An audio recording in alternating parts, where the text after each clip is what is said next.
So, do you think statelessness is a proper alternative to state socialism? Do you think it is possible in the late future, provided all cultural changes have happened?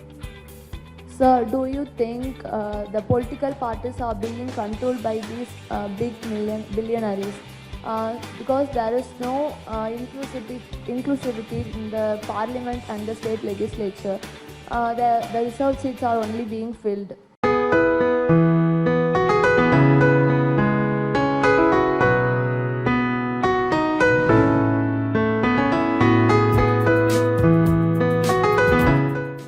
Hello. Jai sir. To quote Baba Saheb, the liberation of the people is more important than the sanctity of the means. It's what Ambedkar quote.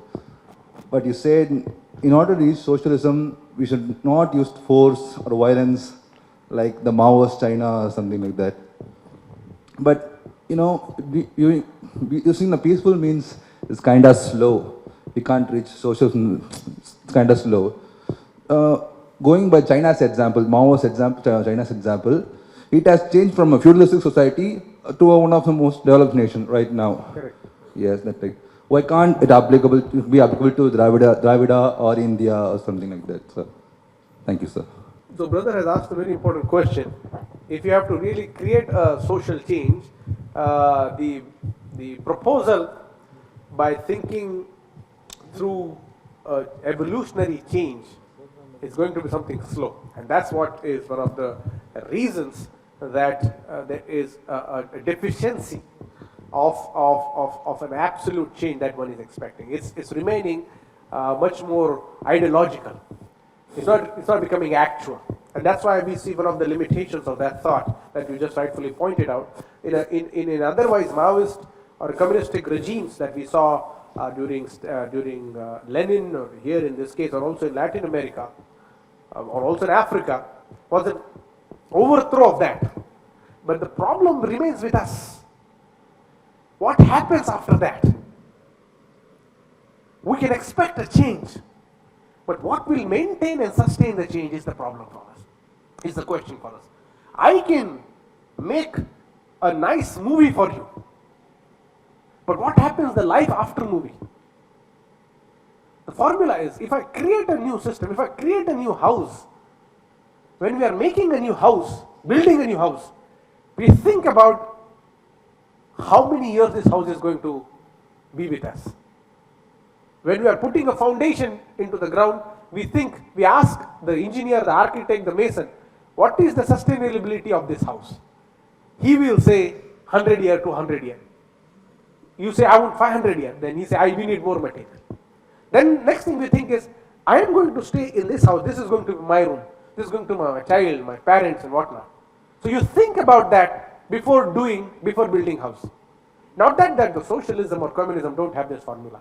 But the idea of sustaining that is a long haul.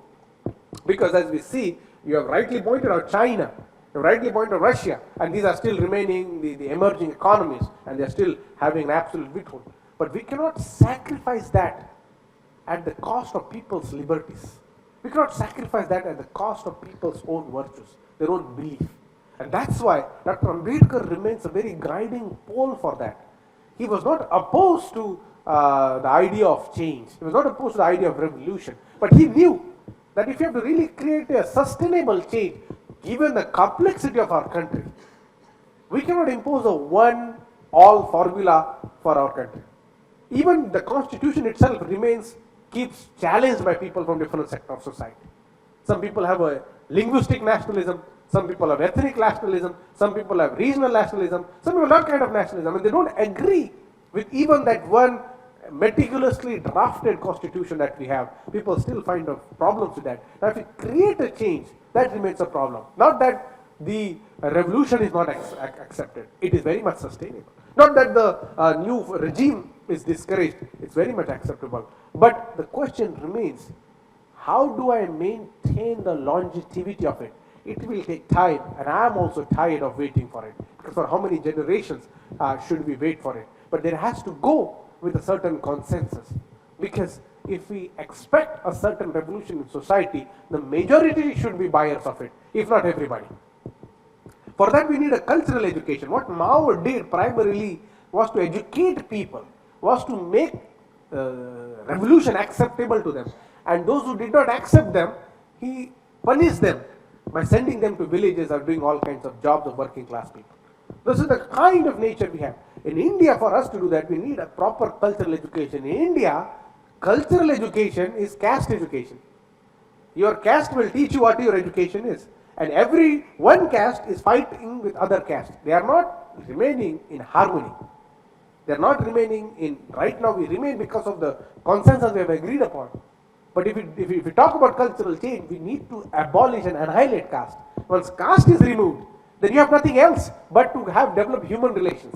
Of course, there will be other differences will come, but caste is the most stickiest one. It's most personal one. It's most something that you don't want to give up. You don't want to be challenged. You don't want to be, because you think that is something that only belongs to you.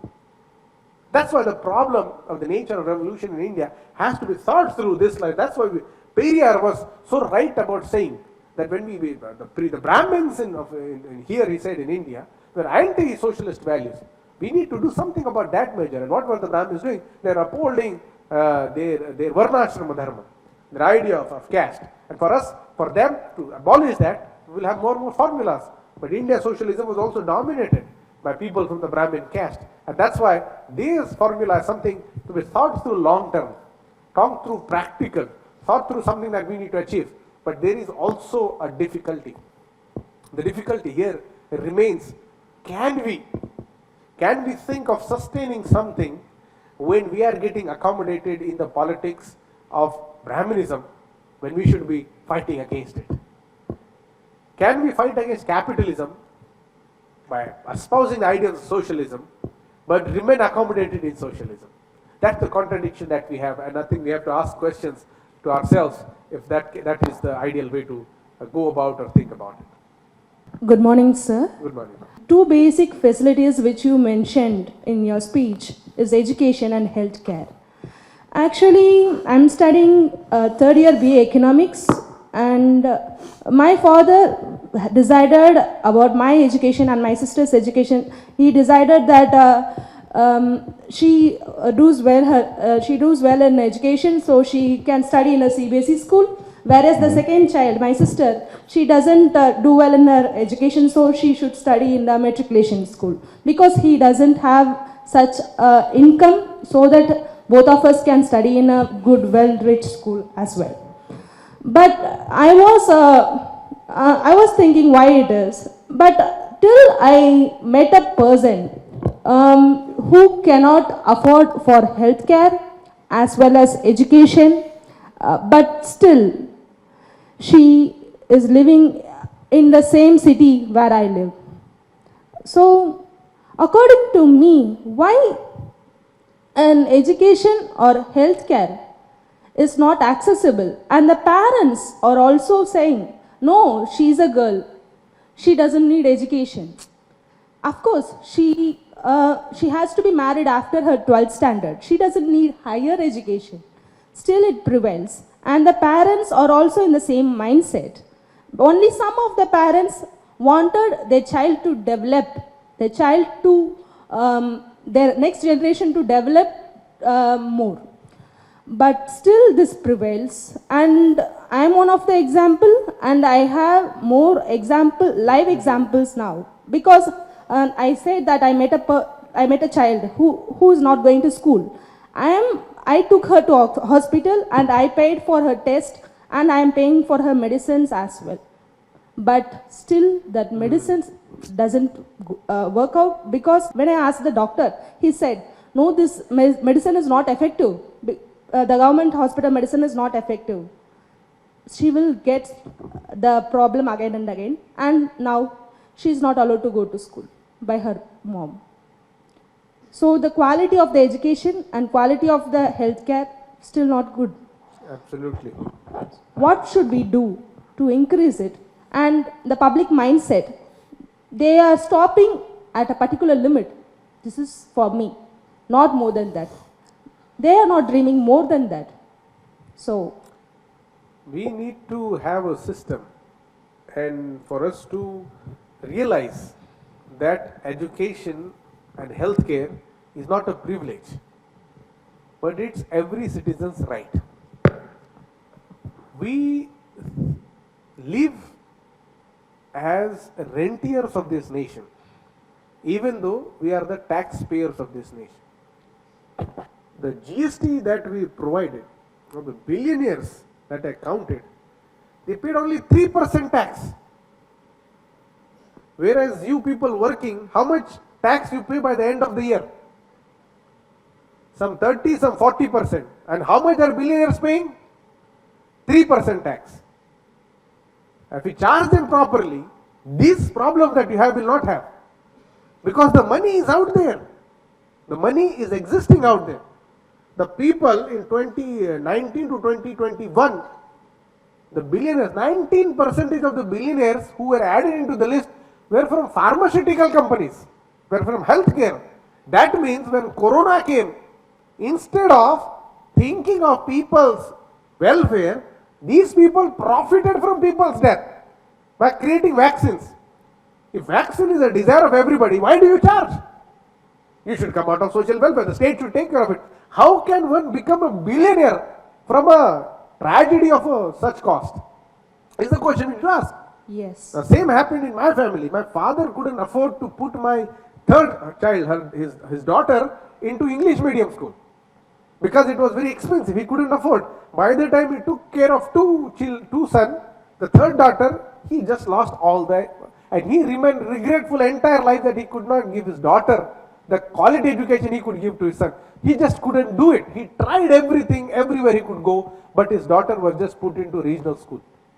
And every time he thought about that, he had a great regret. Like the example you gave of your friend and the second daughter cannot. Same example is continuing in many households. Yours is not a unique story, neither is my unique story. Many of us live in that story. So the question you are asking is, why is healthcare, why is education not a primary responsibility? Why do we still struggle? It's because the policies of our state is catering to the ruling class of this country. It's not the poor people. You go and buy one chocolate and you're paying GST. You're paying several taxes on it. You go and eat your food in a hotel. You're paying certain type of tax. If it's not GST, something else tax. You are paying taxes, but GST kind of contribution Indian people made was 35% of the entire income. These are the kind of numbers. Our regular people are not aware with tax regime. Many of us don't even know that it's due to our taxes everybody's salary is paid. The IAS officers, the ministers, or all the government people, it's after you are working, your money is going into that. It's not just income tax, there's also several indirect taxes that all the 90+% of the unorganized sectors people make. We have to think of ourselves as tax citizens. But what the state and the ruling class tell us constantly, you are the leechers of the state. You always want something from the government. You are always begging for something, but they never say you are asking for what you pay. They never tell you that what you are demanding when you are asking to construct a road, it's because you have contributed through taxation for that road to be built. But still you have to go and beg. You have to go and fight on the streets. You have to carry long marches for basic services to be provided. So the trouble that you have of access to healthcare, several family tragedies have been happening because they don't have access to quality health care. There is no access to primary health care. Forget about serious cases like cancer and all.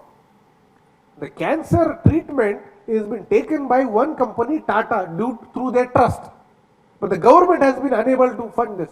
Don't you think if these individuals can have 1 lakh crore of taxes exempt, 1 lakh crore taxes exempt from these billionaires, won't that 1 lakh crore invest in your good hospitals, invest in your good schools?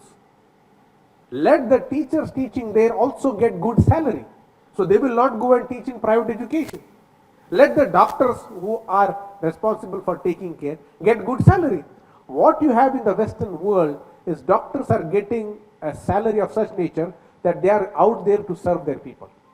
Here, due to the disparity, be it teachers or be it doctors, the care providers, the service providers are looking for alternative avenues. And despite the government subsidizing their MBBS education, they work for a few years and then they go and join the capitalist market because they also want to become rich. Why would they want to be poor? Anybody wants to be poor here. Everybody wants to look for a better lifestyle. So we have not created those alternatives. Now even you or many of you are students. Once you graduate, the first thing we are hoping is getting a good salary. Why do we need? Because we need to take care of our family. We need to do what our dreams are, our desires are. And oftentimes our dreams and desires are not given through our own experience. Somebody else sees. You go and see on Instagram or read on media and you think this is the lifestyle I want. And that's how you fight for. You don't realize maybe that's not the lifestyle you want. What you see in cinema for 3 hours is not a life story of anybody. It's just an entertaining factor. But we correlate our presence with that. That's why we need certain things where we have to. The money is there. The government is not poor. If India is making so many billionaires in last 15 years, there was single digit billionaire in India. In last 10 to 15 years, we have crossed 100. Every day, we are adding 70 millionaires into the list, which means India is thriving. It's just that the inequality is so big that the poor people are just out of our sight. If we can make so many people, if people want to become rich and they want to do that, why not tax them rationally so they can do their own, but the money that they make out of tax can be then distributed. And then again, the money they are making is not out of cloud. They are gathering from the resources that is out there. So we need to think about that. And again, we need to keep reminding ourselves, our country is not poor. We have resources. We have good natural accessibility. We have people with full of talent. We have full of youthful energy. We have what it takes for a country to grow. But we just have so many inequality that the people who are responsible for eliminating that inequality are profiting out of that inequality, because approximately 50,000 crores are given for election campaigns. BJP itself was a party who received that much money through electoral bonds. Congress also receives the same. Many political, DMK received, many political parties received the same. So they are profiting out of that. So we have to recognize that there is something very sinister about it, and poor people, average people, cannot always be permanent victims of this. Thank you, sir. So my name is Sujata. I'm a journalist with the Caravan. I would like to say, the developmental aspect of the school. She's talking about the CBSE and the matriculation schools and the difference between both of them. But from Tamil Nadu, I see the Tamil Nadu government, as such, the school education department is putting so much of effort into the government, enhance the quality of government schools as such. So the quality of education is not only from the CBSE or the matriculation.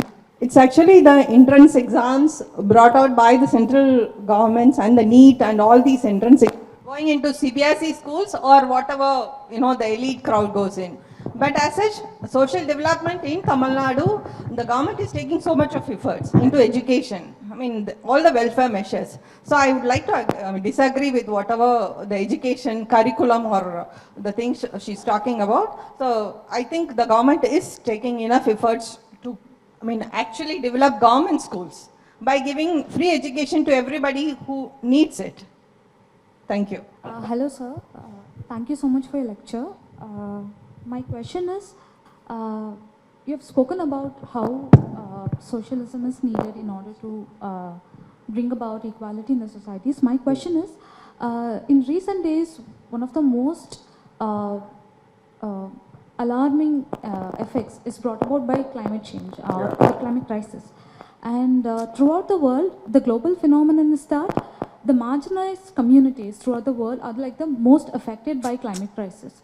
So I would want to know about your insights about, devising climate-sensitive policies from the perspective of an inclusive state socialism. And also I'm putting forth this question because you might have seen various case studies, say from Africa, from the US and so on. Because since also climate change also directly affects economy, because all of us have been directly witnessed how it affects food security, because all of us have seen how much the cost of tomatoes are going up, and we don't know how this would impact us in next 5 years, in next 10 years. So I would just want to know what your insights are with respect to how devise climate sensitive policies from the perspective of state inclusive socialism. Yeah, thank you so much. No, see, when I talk about natural resources, it is indirectly mentioning climate change without mentioning the word climate change. We have to recognize that. We see, climate change, the way we are understanding today, is very much hyper-westernized model of what we see climate change. It has to be something more recognized through the idea of what nature belongs to. It doesn't mean we have to deny the existence of what we see, the change in the temperatures of the earth and the kind of evidences we are noticing that is happening. But also, we have to see how such climate change initiatives are funded by those very companies and billionaires who are contributing to the to the pollution of such nature. So certainly preserving of nature, the flora and fauna, has to be centrally observed. It has to be recognized through socialism. Cannot think of it, the gender divide, any kind of social welfare policies have to be thought through, the ideas that they are talking about. And certainly one cannot ignore the model of sustainability and the idea of regulating something for longer term without acknowledging that. So thank you for raising that. Yeah, go ahead. Sir, you spoke a lot about how the state socialism can bring certain changes, but as we are all aware that power corrupts and absolute power corrupts absolutely. Yeah. So do you think statelessness is a proper alternative to state socialism? Do you think it is possible in the late future, provided all cultural changes have happened? See, Bakunin was somebody who recognized that very early on. And Periyar was sometime around that line, because when he also noticed the state, when it comes to power, it also corrupts itself, because state doesn't have the... And so we have to really draw a fine balance. Now, Bakunin was somebody who really did not wanted such kind of inclusion and eventually invasion on how one has to define the governance of a state or society. The state and society has its own model. We cannot just impose by saying we should have socialism in this and socialism in that. Sometimes we look at Adivasi structures. I mean, they work perfectly for them because it is something that they are operating in that level. But also we have to recognize that when we think about the nexus of Adivasi, it is not having as much of a diverse and as much of a complex society as we see elsewhere. Society of a certain, from Nanded, might be different from society here, living in Mahabalipuram, for example. It has to recognize. And so, state power, for it not to be corrupted, Dr. Ambedkar gave the formula of Dhamma, where Ashoka himself modeled it, and after that Satvahana and many other kings for several, in fact the Ceylon king of that time was itself running through this model, where you have to keep in check your own corruption, and the corruption has to be managed through your own self-observation of what you do and what you not do. So that is one of the ways. So we have to recognize the power of the Dhamma that the Buddha taught about, and how we are used to following that. We just have given it different names. We have just adopted different gods and demigods. But at the center of tenet of India's excellence of socialism is nothing but an advanced version of what we see in Buddha through its modern sense. Sir, do you think the political parties are being controlled by these big billionaires? Because there is no inclusivity in the parliament and the state legislature. The reserved seats are only being filled. So do you think this big billionaires are the reason for that? Correct. So my question is, India is in mixed economy, sir. So the government doing privatization to clear the unemployment and to give a development to the Indian economy.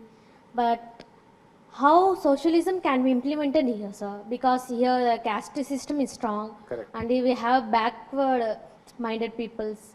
And now we can take a Manipur incident like that. That socialism is not implementing in this because we want reservations and we have a good education.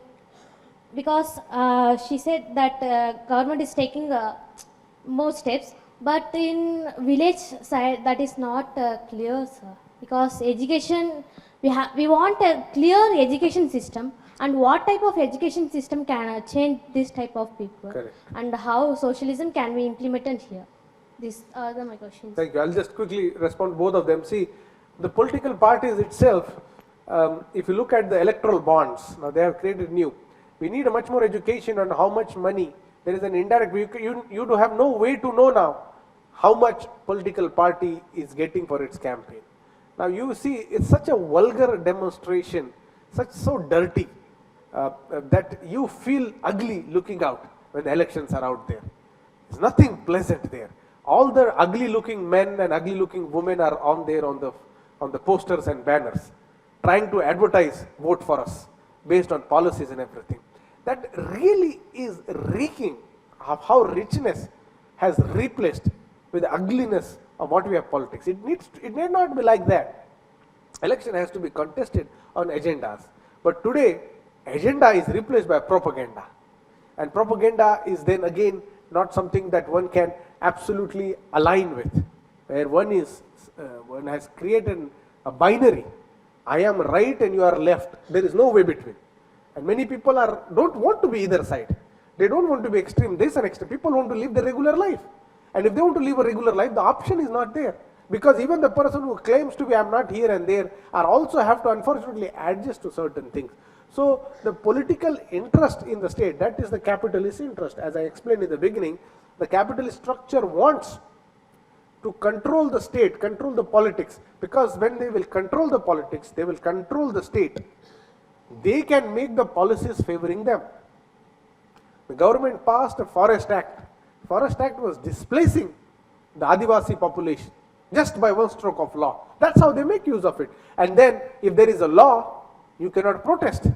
Because if you protest, you are breaking the law. If you are breaking the law, then you can put me in jail. That's how they make a system perfectly designed to control the poor, working class, middle class masses. For them, it is just follow what the government says. Don't think anything beyond that, because it's a legal doctrine. If you say something, you are against the law. If you don't like any principle in society, you will feel I don't agree with this, right? But they say there is a law. What can we do? So you have to then go back to the legislature and change it. So that's how the inclusivity of politics has become entrenched with the rich moneyed class, and they will never allow the state to serve the poor. They will give some sprinkles and they will say be happy. On that question of what kind of education we need, I think our education has to cater to different dimensions of society. Our education right now is a very Vedic Brahminical practice, because what you do before exam, you are mugging up. You have to remember your answers. I passed my law exam by remembering 5 questions each paper. Now when I am going to plead before the judge, I cannot mug up, I cannot chant it like it's a Vedic mantra. It has to be much more creative, it has to be much more innovative, it has much more rooted and grounded with people's experiences. It has to talk about modernity. It cannot just tell you, this is the question, this is the ready-made answer, the digest. Remember it, keep repeating it. Next day, go to exam and just write about it and you will pass. You are not creating creative people, you are just creating animals like this. If you teach an animal certain thing, if you teach a parrot, if you repeat, the parrot will repeat it. If you teach any animal, if you teach a dog to do certain way, if you teach repeatedly, they will do it. They don't need much more creativity that human mind needs.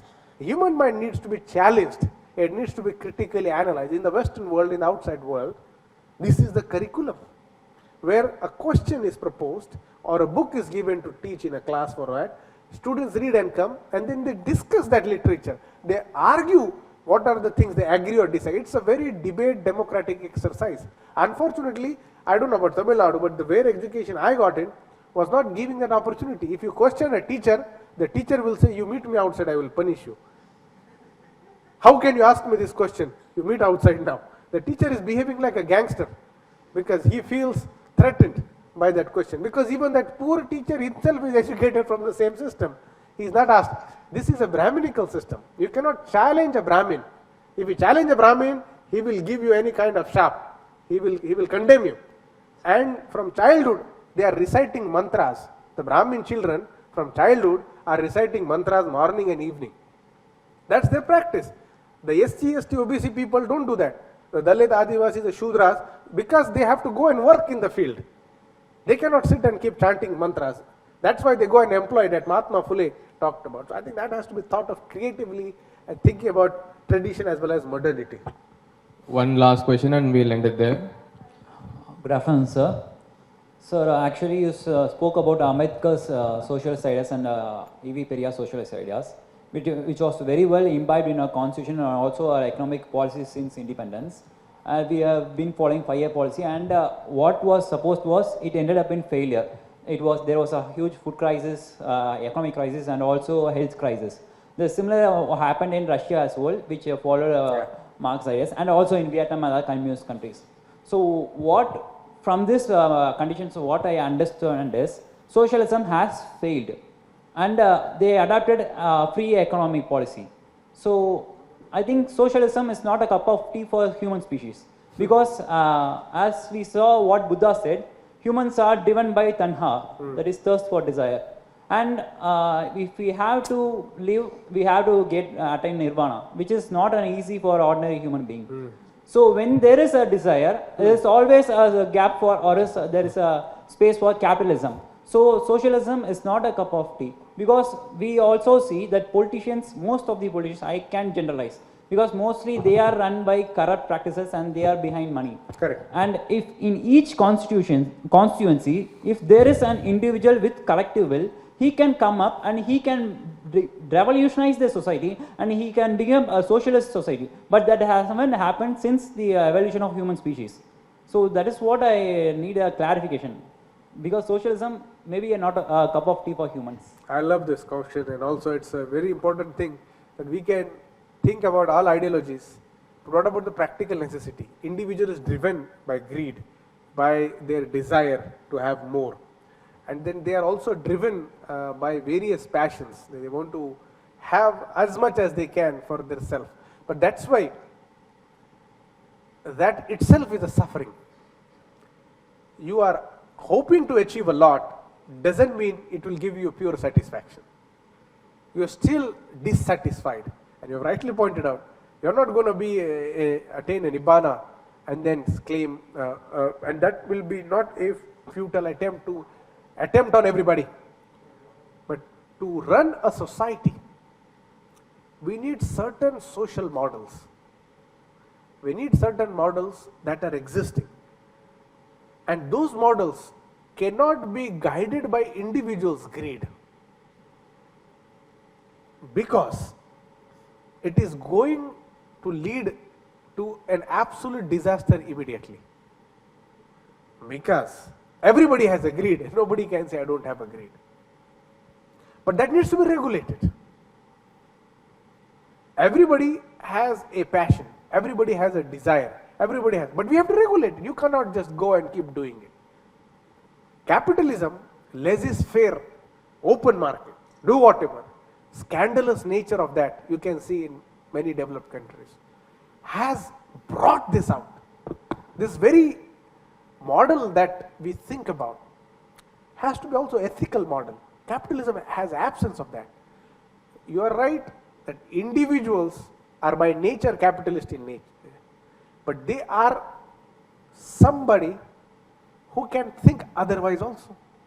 There are many saints, there are many people who give up on their luxuries and sought for something that is much more than greed, much more than profit, much more than what we need immediately. What we need to do is we need to train the society.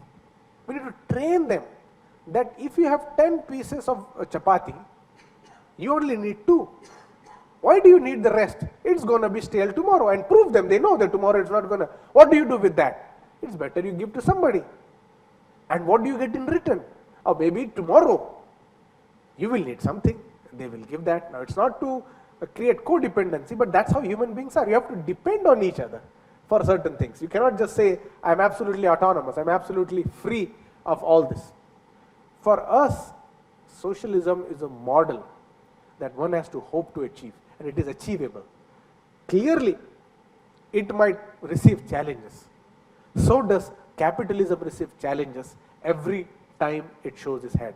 Like we talk about Manipur and other places. The violence is a very necessity to control absolutely. In socialism also, that's why we have to think about Ambedkar. Dr. Ambedkar is different than this lot of thought that we are thinking, because he was born himself as an outcast, an untouchable. He knew what it means to be the most oppressed person in the society. And then when you think about a world through the most vulnerable person, they will take care of everybody.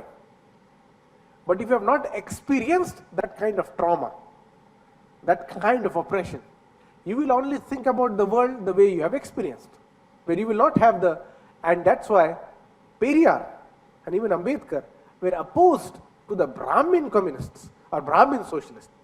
They were like, these are the people who have never had experience of this. Because the model they are going to do, they are going to tell, Marx tell this, Lenin said this, Mao said that we should do it. It's not going to work out. You have to think about the nativity, the indigenous people's problem remain fundamentally different, and caste is one of them. So for us, the Soviet has fallen. China has adopted its own version of a crypto-capitalist model. Now what do we do with this? Now we have a model. We have existing area. We need not, that's why in this lecture, I concentrated on what we already have. Now the next lecture will be probably what we need to do. Because the sentimental value that we carry is there, the one that is existing as a corpus. We need to draw from this well and to give and distribute across the world, because this model is something that we can achieve. Indira Gandhi had to impose emergency to insert socialism in the preamble. That's the kind of difficult society we operate in. Dr. Anand Teldumde writes about it. When K.T. Shah was another socialist, when proposed socialism should be part of preamble, Dr. Ambedkar refused. Dr. Teldumde argues, Dr. Ambedkar probably was facing with the Congress forces, who were feudals, who were capitalists, who were castists. This was a very dangerous kind of force that was working. Probably that because of that fear, he couldn't do it. But eventually, his primary approach to society was about socialism. And socialism basically means what? Socialism basically means three things. First, the resources that are available should be owned by the state, not by few individuals, not by the market. Two, it is the state social responsibility, social welfare, and social accountability that the state should give.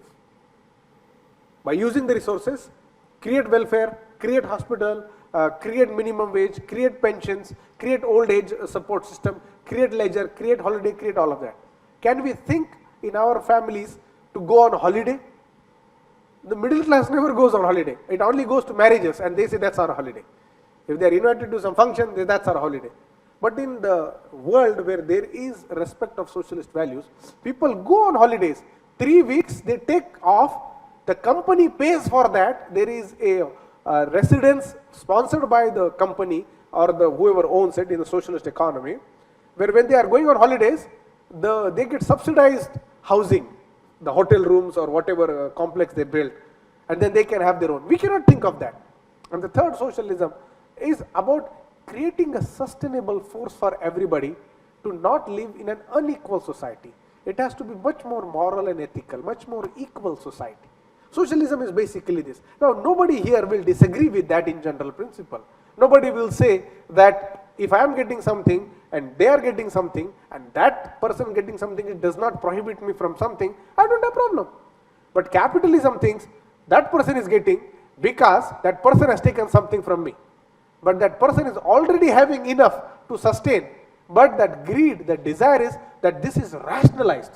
In capitalism, having more is rationalized, and for you to claim more and more is justified through law, is what remains the problem. In socialism, it is treated, you have a good house, your children get good school, you have good salary, you have maintainable balance that you can work your life through, you have good pension, you don't have to worry. People need only this.